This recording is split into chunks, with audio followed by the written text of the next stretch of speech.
All right, today we're jumping into a pretty wild financial theory about a huge event that, according to some, just went down. It's a story they're calling the Great Silver Mirage, and it claims there's some serious manipulation happening at the very top of the financial world. So, what's this all about? Well, at its core, this theory says we're watching a high stakes game of chicken. You've got these massive global bullion banks on one side, and on the other, a tidal wave of regular people wanting to buy actual, physical silver. It's the ultimate showdown: paper promises versus cold, hard metal. Okay, so picture this. It's January 30th, 2026. Silver has been on an absolutely epic run. It just smashed records, hitting $121 an ounce. I mean, demand is through the roof. It really looks like there's no ceiling. And then, bam, the floor just falls out from under the market. In one single day, the price tanks by 20%. So the big question, the one this whole explainer is about, is this: what on earth could cause a collapse that catastrophic right at the peak of a massive bull run? Well, according to this theory, it was no accident at all. To get the why behind the crash, the theory says we need to look at what it calls the banker's dirty little secret, a gigantic hidden problem that was apparently about to blow up right in their faces. So here's the bombshell allegation at the center of all this. The theory claims a small group of what it calls master bankers have set up a system, and get this, for every one single physical bar of silver they have sitting in a vault, they've sold 100 paper claims for it, 100 silver vouchers. And this chart really puts it into perspective, right? Just look at that tiny little sliver of real silver next to that mountain of paper claims. It's just insane. Now, this kind of leverage, it works fine as long as nobody really asks for the physical metal. But the theory says that's exactly what started to happen. And all of this leads to what proponents call the empty vaults theory. The idea is really simple. With demand for physical silver just exploding all over the world, both for industry and for investment, the banks were caught in a total death trap. They had this massive obligation to deliver metal that, allegedly, they just didn't have. So, you've got this deadline for physical delivery requests getting closer and closer. What do? Well, the theory claims the banks pulled off a perfectly timed 24-hour global takedown to save themselves. The whole thing was supposedly coordinated across all the major world markets. It all kicks off at 3 a.m. in India. They start dumping paper-silver contracts on the Globex exchange, forcing the price down when trading is super quiet.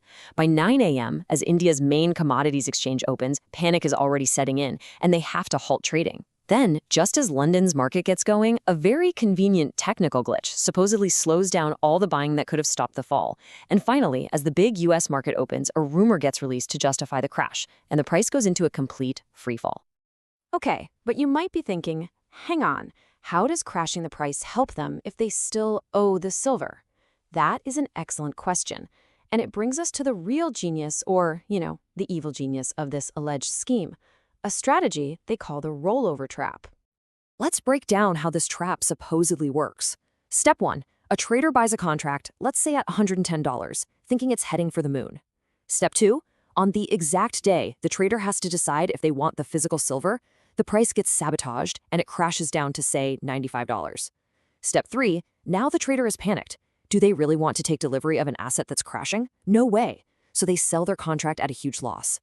Step 4, they take what little money they have left and roll it over into a new contract for some future month.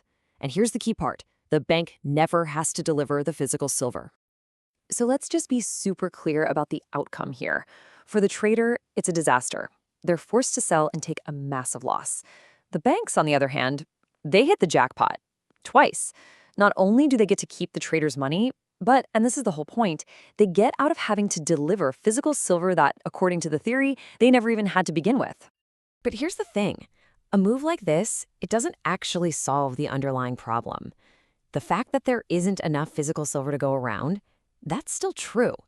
So the theory argues that the banks have only bought themselves about 28 days of breathing room, setting the stage for what it's calling a final stand. So the theory then lays out a very specific roadmap for the coming month. From February 1st to the 15th, you get the lull, where they'll try to keep prices artificially low to scare off new buyers. Then, from the 20th to the 25th, you see the resistance, as real physical demand, probably from Asia, starts pushing the price back up. And this all leads to February 27th, the next critical delivery deadline, which the theory has dramatically labeled the final stand. And this is where it gets really, really interesting for anyone watching this unfold. The theory provides what it calls a secret tell, a key indicator that it claims will prove whether the next big price move is another manufactured hit job or a genuine market panic. And it all boils down to one simple thing: trading volume. Here's the logic. If the price drops on really low volume, it suggests it's manufactured. Just a few big players dumping paper contracts to scare everyone, but with no real widespread selling behind it. But if the price drops on high volume, that would mean a real panic is underway, with tons of different investors all rushing for the exits at once. And that leaves us with the final provocative question. As the world watches this incredible high-stakes game play out, what will the trading volume show on February 27th? Will it reveal another cold, calculated move in this financial chess match? Or will it signal the start of a real, genuine market meltdown? According to this theory, the answer to that question is going to tell us everything.